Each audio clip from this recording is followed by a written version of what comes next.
Hola queridos amigos, saludos para todos, ¿qué tal? En esta ocasión traemos una nueva entrega en su espacio Cápsulas de Teología. Gracias a todos los que se pueden conectar, compartir este video, esta transmisión, dejar algún comentario, alguna pregunta. Aquí estamos. En esta ocasión es una cápsula muy interesante, pero quiero leer primero algunos pasajes bíblicos, tanto en el Antiguo como en el Nuevo Testamento. Quiero leer en el Antiguo Testamento Levítico capítulo 19. Levítico capítulo 19. El versículo 19 dice en su última parte, y no te pondrás vestidos con mezclas de hilos. Parece un poco raro, ¿no? Y no te pondrás vestidos con mezclas de hilos. Si pasamos más adelante, si avanzamos un poquito más adelante, vamos a ver algunas cosas también que son interesantes, y el Señor sigue haciendo referencia, sigue haciendo referencia a evitar esas mezclas. Por ejemplo, Deuteronomio 22. Vamos a ver qué nos dice Deuteronomio 22 al respecto. Dice el versículo 11, no vestirás ropa de lana y lino juntamente. Interesante. Aunque un poco misteriosos, pero interesante. ¿Qué tienen que ver con la cápsula del día de hoy? Podemos pasar a la carta a los romanos, podemos viajar rápidamente al Nuevo Testamento. Y aunque hay muchos pasajes que tienen que ver con la cápsula del día de hoy, pues no es la idea saturarnos de ellos, sino dar un pequeño adelanto, una pequeña porción al respecto en su despedida, allí de su escrito de la carta a los romanos. El escritor dice, saludaos los unos a los otros con ósculo santo. Os saludan todas las iglesias de Cristo.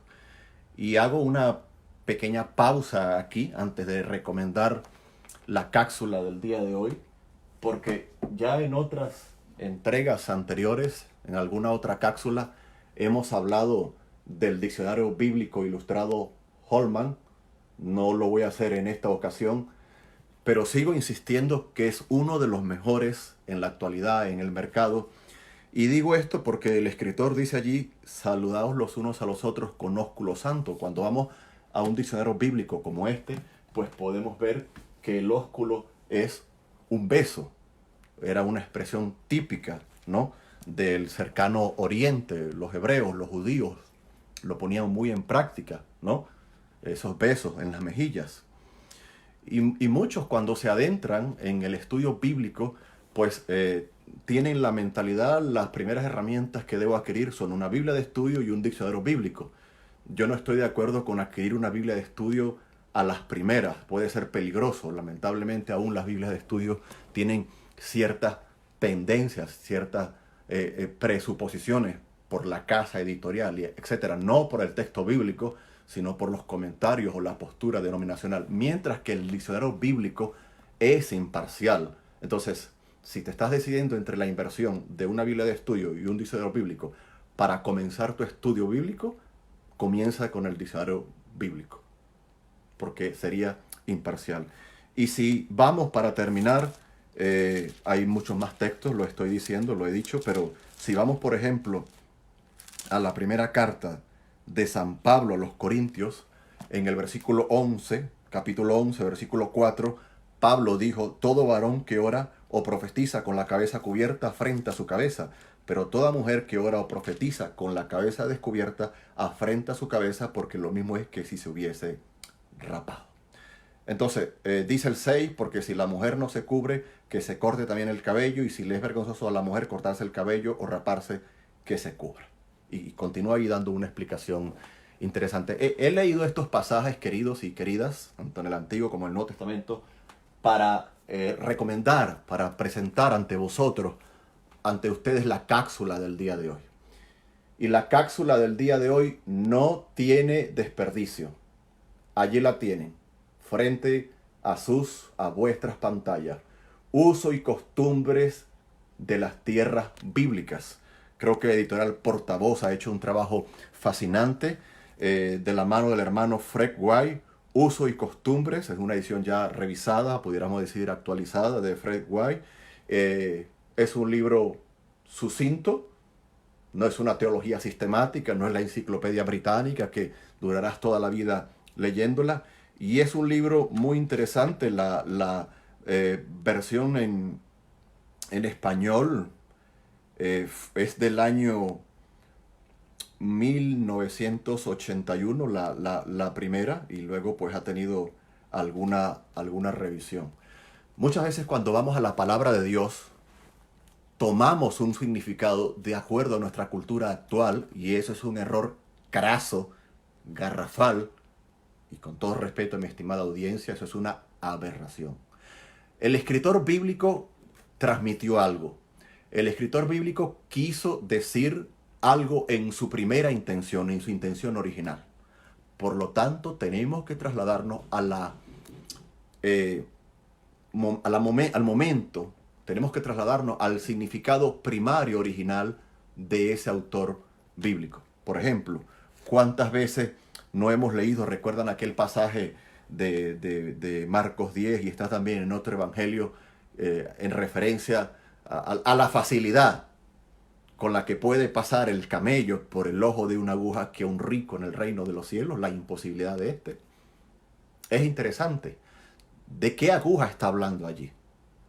¿Está hablando de la aguja que conocemos hoy? ¿De la aguja de coser? ¿De la aguja que nuestras madres y nuestras abuelas han usado toda la vida?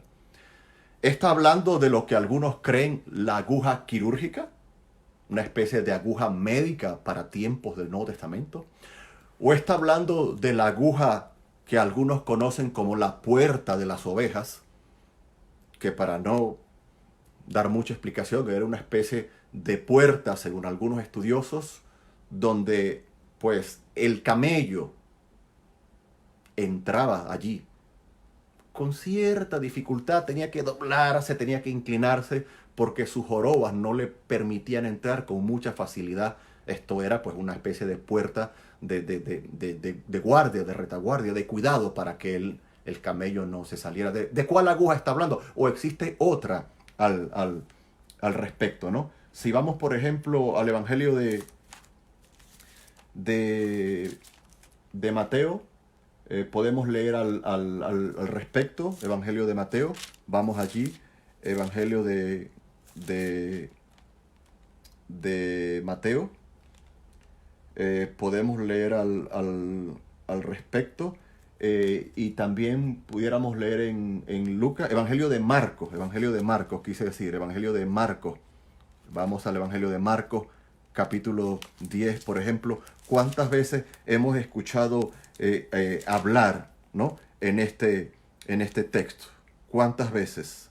Versículo 24, versículo 23. Entonces Jesús, mirando alrededor, dijo a sus discípulos: cuán difícilmente entrará en el reino de Dios los que tienen riqueza.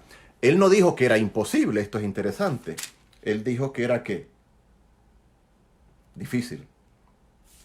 Versículo 24, ahora sí, los discípulos se asombraron de sus palabras, pero Jesús respondiendo volvió a decirle: hijo, cuán difícil. Otra vez ahí ese adverbio de modo, difícil, no dijo que era imposible. Cuán difícil es entrar en el reino de los cielos a los que confían en su riqueza. Ahí está la clave.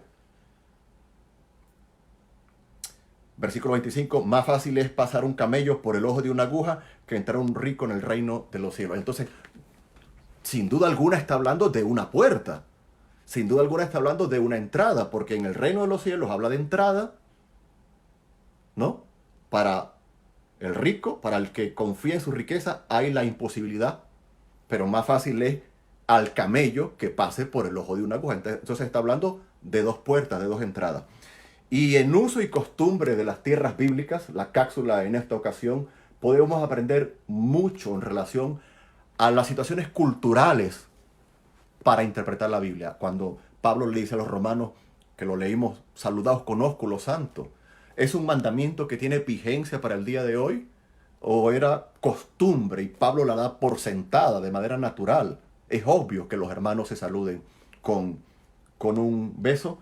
Creo que esta cápsula es sumamente importante porque va a iluminarnos, a aclarar muchas dudas que a la hora de estudiar las Biblias las llevamos porque interpretamos el texto bíblico no tomando en cuenta el significado original del autor primario, lo que él quiso decir en su momento, sino que lo traemos al día de hoy y lo interpretamos en base a nuestra cultura. Repito, insisto una vez más, eso es un error.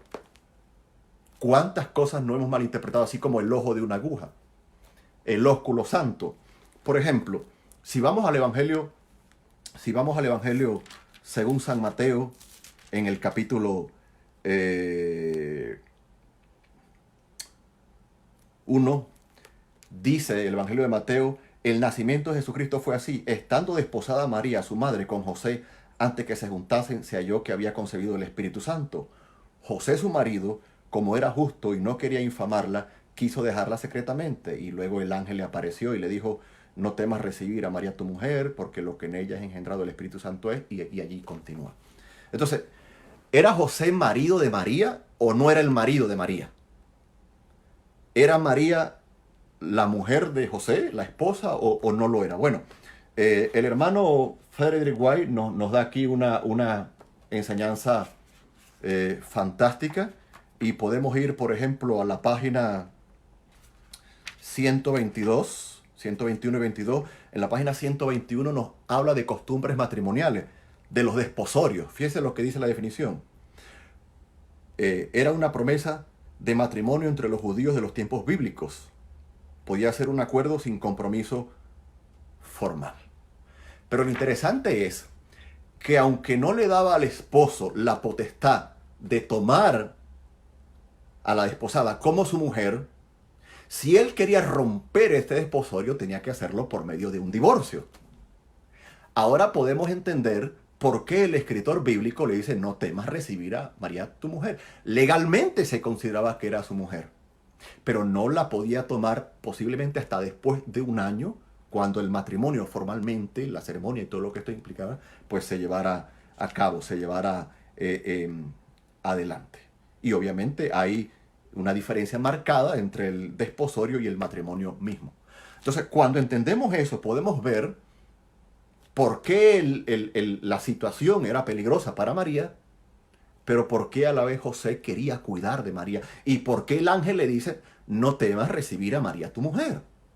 Eso es interesante, porque debemos conocer la costumbre del desposorio. Es algo así muy lejano todavía a nuestro compromiso actual. Era mucho más serio. Se intercambiaban dotes entre los padres y el novio, etc. Había su especie de acuerdo, de contrato.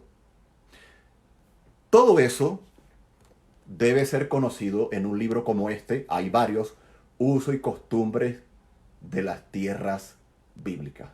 Uso y costumbre de las tierras bíblicas. Ustedes recuerdan, por ejemplo, en el Evangelio según San Juan, en el capítulo 10, aquella famosa declaración de varias que él hace en el Evangelio de Juan, cuando el Señor dice: yo soy el buen pastor, yo conozco mis ovejas, mis ovejas me conocen, mis ovejas me siguen. Pues es interesante que debemos conocer, para entender ese texto, debemos conocer las costumbres agrícolas, las costumbres en cuanto al ganado, las costumbres en cuanto a las profesiones, los pastores, por ejemplo, los oficios, las profesiones. Eso es muy, muy interesante. Y hablando de eso, quiero leer un momento en la página 149 del libro, y él explica la diferencia entre el pastor y el asalariado. ¿Cuántas veces nos lo hemos escuchado? Refiriéndose al asalariado, Jesús dice: así que el asalariado huye, porque es asalariado y no le importan las ovejas, de acuerdo a Juan 10:13. Cuando el rebaño es pequeño, el pastor lo guía sin ayuda, pero si el rebaño es muy grande, se hace necesario contratar a alguien que le ayude con las ovejas, el asalariado, que no es el dueño de las ovejas. Un pastor puede guiar por lo general de 50 a 100 ovejas, pero cuando tiene más de 100 ovejas, y aún hasta 100 ovejas, es interesante que él puede colocarle un nombre a cada una, puede llamarla, la identifica aún con los ojos vendados y cada oveja viene a él. Y él puede hacer ese llamado de día o de noche. Es impresionante. Entonces ahí el Evangelio de Juan, capítulo 10, toma un matiz de intimidad, de conocimiento. ¡Wow! Este no es el asalariado. Este es el pastor, el que nos ama, el que nos quiere, el que nos protege, el que nos cuida. Pero cuando tiene más de 100 ovejas, a menudo busca un ayudante. Ahora es interesante, el asalariado no tiene el interés personal en las ovejas que tiene el pastor. Y así no se le puede confiar la defensa del rebaño de la manera que el pastor mismo lo hace. Juan 10:2, ¿se lo recuerdan? Mas el asalariado, y que no es el pastor, de quien no son propias las ovejas, ve venir al lobo y deja las ovejas y huye. Y el lobo arrebata las ovejas y las dispersa. ¿Lo recuerdan? Ah, si yo conozco las costumbres culturales, las costumbres del ganado, las costumbres de la agricultura, de los oficios, pues toma un matiz real de lo que el autor original quiso transmitir en su momento. Y es interesante que si vamos a Juan 10, ¿cuántas veces no hemos escuchado, queridos, en Juan 10, hablar y echarle la culpa a Satanás? Porque el Señor dice, yo soy el buen pastor, yo soy la puerta de las ovejas, pero en el versículo 10 dice, el ladrón no viene sino para hurtar y matar y destruir. ¿Cuántas veces nos hemos escuchado decir y afirmar y aseverar que ese ladrón es Satanás? Bueno, la pregunta es, ¿en qué parte del capítulo 10, en qué parte del texto se hace referencia a que ese ladrón es Satanás? Tendría que haber una espiritualización muy grande para hacer referencia a que es Satanás. Y quiero terminar con un último ejemplo de tantos que pueden haber en Mateo capítulo 25. ¿Recuerdan Mateo 25? La parábola de las 10 vírgenes, versículos del 1 al 13, se lo resumo, las 5 vírgenes prudentes, las 5 insensatas. Pues obviamente para entender esa parábola hay que conocer las costumbres matrimoniales, insisto, y aquí en uso y costumbres de las tierras bíblicas se nos presenta al respecto bastante información. Es un libro de unas 284 páginas. Y antes de hacer referencia a esa parábola, quiero leer, como en cada ocasión, el contenido. De qué va el libro, qué hace referencia, ¿a qué hace referencia? Moradores de tiendas de campaña, casas de un solo cuarto, casa de más de una habitación, alimentos y modos de prepararlos muy importantes, costumbres a la hora de las comidas, cenas y banquetes especiales. Viene a mi mente Juan 13, ¿lo recuerdan? Cuando el Señor dice que lavó los pies de los discípulos y ejemplo os he dado. Algunos grupos, algunas iglesias en el día de hoy siguen lavando los pies de los creyentes, de algunos creyentes en el culto, en algún culto dominical, porque lo ven como un mandamiento. La pregunta ¿es un mandamiento o era una práctica cultural, práctica de la cual el Señor extrae el principio mayor? Sírvanse por amor unos a otros y yo les he dado ejemplo. El momento, la ocasión de la cena allí, del aposento alto, implicaba que él lavara los pies, porque era una especie de humillación. El siervo de la casa era quien tenía que recibir a los invitados y lavar los pies. Ahí el Señor les dice, yo me presento como un siervo, les doy ejemplo. Ahora, si alguien quiere lavar los pies de alguien, lo puede hacer. Pero eso va mucho más allá. Incluso puede implicar atender a un enfermo en un hospital, en una cama, lavarlo, bañarlo, hacerle todas las cosas que él necesita. Es el ejemplo del servicio. Entonces, con un libro como este, se puede aclarar lo que era la costumbre, lo que era el momento cultural, a la práctica y a la aplicación actual, ¿no?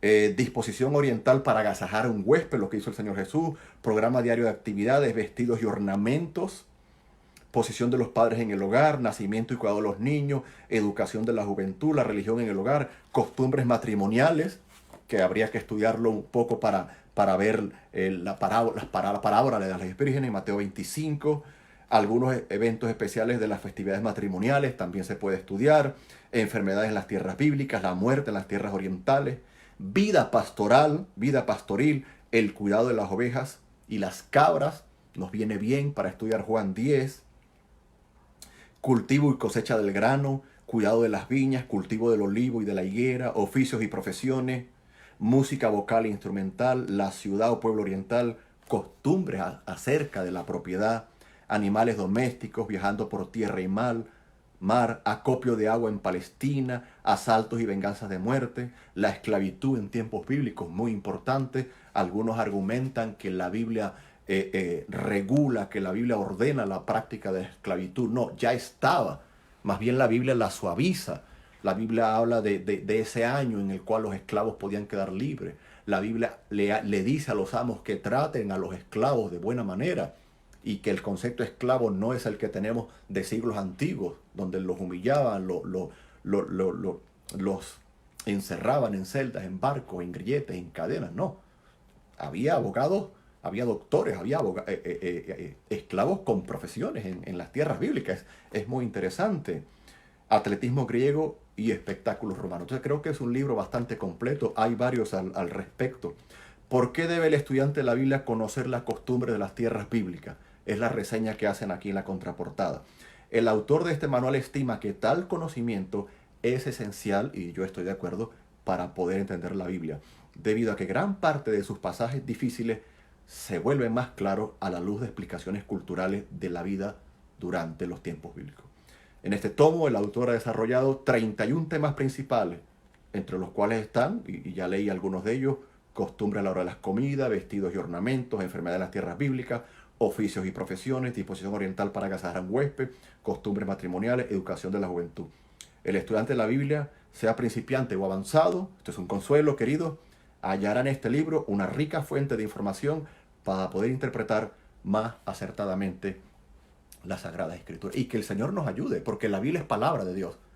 Debemos darle el significado y la interpretación que el autor original recibió en ese momento de parte de Dios. No puede tener en el día de hoy una interpretación distinta. Es la palabra de Dios la que nos lleva a la salvación, la que nos muestra a Cristo el Señor, la que nos revela que somos pecadores y que Cristo es el Santo, que solo Él puede pagar nuestros pecados si venimos a Él en arrepentimiento y fe y renunciamos a nuestros pecados y nos rendimos a Él. Entonces vale la pena estudiar la Biblia con seriedad porque es palabra de Dios. Acerca del autor, Fred White, tiene más de 20 años de experiencia como pastor y conferencista. Ha estudiado a fondo la arqueología y otras disciplinas relacionadas con ella, además de otros artículos de investigación que publica, etc. Entonces, en cuanto al apartado de costumbres matrimoniales, puede ser de festividades, etc., podemos trabajar con la parábola de las 10 vírgenes. La novia se rodeaba, a grosso modo, de una comitiva que le iba a anunciar el momento en el que el novio iba a llegar. En la parábola de Mateo 25, el versículo 2 dice que 5 de ellas eran prudentes, pero también dice que 5 de ellas eran insensatas. Sencillamente porque no se prepararon con el aceite, con la lámpara del momento, con la linterna. 5 fueron prudentes, 5 no se prepararon con el aceite y a la hora de quedarse dormidas, pues no se dieron cuenta que el aceite se les agotó porque la lámpara debía seguir encendida durante toda la noche. Algunos han querido hacer referencia allí a las personas salvas y las personas no salvas. Otros han querido hacer referencia a quienes perdieron la salvación en Jesucristo y quienes la mantuvieron. Querida audiencia, hay que tener mucha imaginación para llegar a esa conclusión. Si se conoce el trasfondo cultural, se evita esa interpretación. El Señor dice en el versículo 3, velad pues porque no sabéis el día ni la hora en que el Hijo del Hombre ha de venir. ¿Y a quiénes esperaban estas vírgenes, estas doncellas? ¿Esperaban a quién? Esperaban al novio. Esperaban al novio. Versículo 5, y tardándose el esposo, cabecearon todas y se durmieron. Nosotros lo llamamos novio. Ya en la cultura bíblica le llamaba esposo, porque ya estaba desposado. Volvemos a Mateo, al capítulo 1. José era su esposo. No te vas a recibir a María tu esposa o tu mujer. Ellos no fornicaron, no adulteraron. Estaban desposados. Gloria al Señor por su palabra. Aquí viene el esposo. Salía a recibirle. Eso se dijo a la medianoche. Entonces todas aquellas vírgenes se levantaron y arreglaron sus lámparas. Y es interesante para los que dicen que eran creyentes y no creyentes, que una parte es la iglesia, otra no es la no iglesia. Todas se durmieron, porque era un acto natural, se durmieron del cansancio toda la noche esperando al esposo. No llegaba, se durmieron. No hay que buscarle un significado amulético, fantasioso, fantasmal. Se durmieron allí. Y las insensatas dijeron a las prudentes, danos de vuestro aceite porque nuestras lámparas se apagan. Era una especie de linterna al día de hoy. Mas las prudentes respondieron, tal, y ahí continúa haciendo referencia la parábola de las 10 vírgenes. Y así, otros muchos textos en la Biblia, tanto en el Antiguo como en el Nuevo Testamento, pueden ser interpretados entendiendo los usos, las costumbres, la cultura de las tierras bíblicas. No se nos olvide que la Biblia es un libro oriental, no es un libro occidental. No se nos olvide que hay cosas que leemos en la Biblia y no las podemos entender entre varias razones. La primera, debemos ser creyentes en Cristo y tener el Espíritu Santo que nos ilumina, que nos guía.